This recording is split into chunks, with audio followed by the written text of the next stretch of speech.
Warren Buffett तो ऐसी है, he just got lucky. This was the thought of Guy Spier. और यहां से उन्होंने सिर्फ एक दिन में अराउंड 3 करोड़ रुपीस स्पेंड किए थे just for the lunch with Warren Buffett. We are talking about Guy Spier जो कि एक्वामाइंड फंड के मैनेजर हैं and the author of the book the education of value investor. ये बुक उनके journey की कहानी है कि how he think about the value investing and how he started think that way, getting inspired from Warren Buffett. एक investment banker से सीधा value investor. The book has many valuable information, but वहां से मैंने कुछ कलेक्ट किया है investment advice which is really very important and that what I am going to share in this video. The first point is always get information in right order. सिर्फ information collect करना is not important, but collecting in right order is also important. Let's understand this with example. Let's say कि आपको एक EV का stock बहुत पसंद आया, Electra Green Tech. Let's take this for example. Company electric buses बनाती है, great vision. एक समय पे सारे डीजल वाले बसेस है वो रिप्लेस होंगे इलेक्ट्रिक बसेस से, तो यहाँ पे Electra Green Tech की अपॉर्चुनिटी है. एवरीथिंग सीम्स फाइन, कोई दिक्कत नहीं लग रही है. बट अगर हम राइट ऑर्डर में जाएं, company has PE of 170 which is very high. Well, high P is not a problem. Problem अगला है.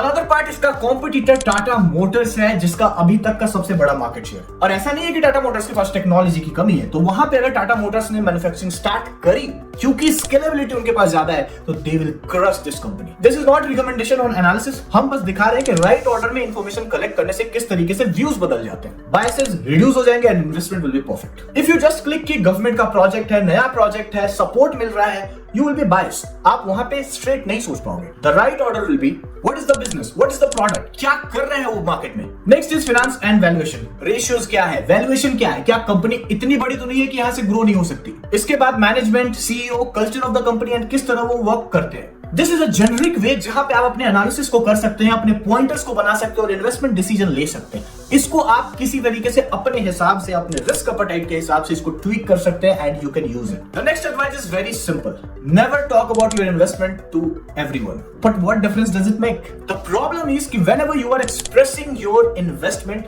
You are inviting some comment और कंट्राडिक्शन. आप चाहते हो कि कोई इस पे प्रतिक्रिया करे, बात करे और आपको कुछ बताए ईदर फॉर और अगेंस्ट. सामने वाला अपना ओपिनियन देगा, but not every opinion is going to help you. Let's say कि एक बढ़िया रिसर्च के बाद आपने एक कंपनी खरीदी, आपने पैसा लगाया. लेट्स से कि दिस इज फ्यूचर, आप ऐसा सोचते हो. नाउ आप किसी से मिले, आपने बातों ही बातों में बताया कि मैंने ABC कंपनी में लगाया है पैसा and I think that this is going to be the future.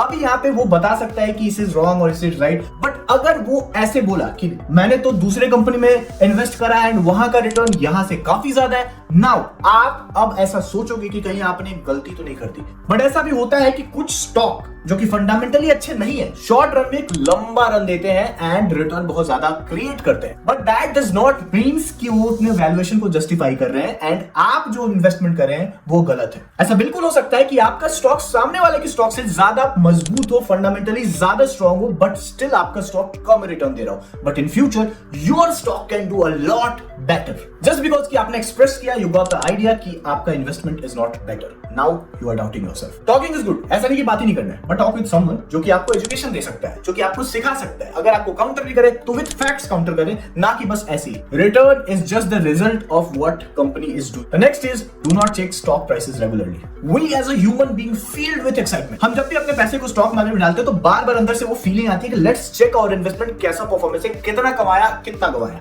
Well, every new price is call to action. With price going up और down, you are feeling something inside कि आपको कुछ करना चाहिए. लेट्स से कि आपका stock 15% ऊपर चला गया तो आप सोचेंगे कि FD इज जस्ट ऐसे ही, मैंने साल भर का कमा लिया है, लेट्स एग्जिट दैट. और अगर वही 15% डाउन चला गया तो you will be doubting yourself कि कहां अपने पैसे को डाल दिया. आपका तो एनालिसिस ही करा एंड हो सकता है कि आप कुछ कर ही ना पाओ. In both the cases there is a feeling which is calling to action कि आपको कुछ करना चाहिए. That is not correct for your investment journey. Always check your prices in regular interval of time like हफ्ते भर, 10 दिन, 15 दिन, may be monthly, and always do that on holidays. Let's say कि मैं संडे को बैठा हूं अपने इन्वेस्टमेंट्स के साथ, लेट्स डू द एनालिसिस. अगर यहाँ पे मैं एनालिसिस करूंगा तो ज्यादा प्रॉफिट हो या ज्यादा लॉस भी हो, I have the time to analyse. मेरे पास पूरा दिन पड़ा है एंड संडे को मैं कुछ भी बाय और सेल नहीं कर सकता हूं, तो I have to wait till next day to place my order and to do some action to buy or sell. तो यहाँ पे जो भी डिसीजन होगा, even if to buy or sell, that decision will be inform, that decision will not be in fluke कि बस मैंने feel किया, let's buy it, let's sell it और let's do whatever I want. ये तो आपका पैसा और टैक्सेस तो बचाएगा ही बचाएगा, साथ ही साथ आपको टाइम मिल रहा है टू डू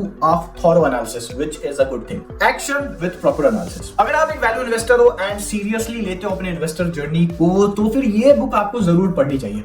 ये बुक एक फिक्शन की तरह है कि किस तरीके से Guy Spier started with his investment banking and वहां पे उनको क्या फील हुआ। After that he shifted towards creating a fund, अपने फादर से पैसे लेके फंड क्रिएट किया एंड आप उसके बाद का जर्नी की किस तरीके से बेयर मार्केट आया, तो how he take inspiration from Warren Buffett and survive in that and how he started valuing company जिस तरीके से Warren Buffett and different other investor करते हैं। This will be very valuable for you. तो guys I guess आज के लिए बस इतना ही। This was a very short video. अगर पसंद आया तो लाइक करें, कमेंट करें, शेयर करें, सब्सक्राइब करें। तब तक के लिए चलते फिर मिलेंगे, बाय बाय।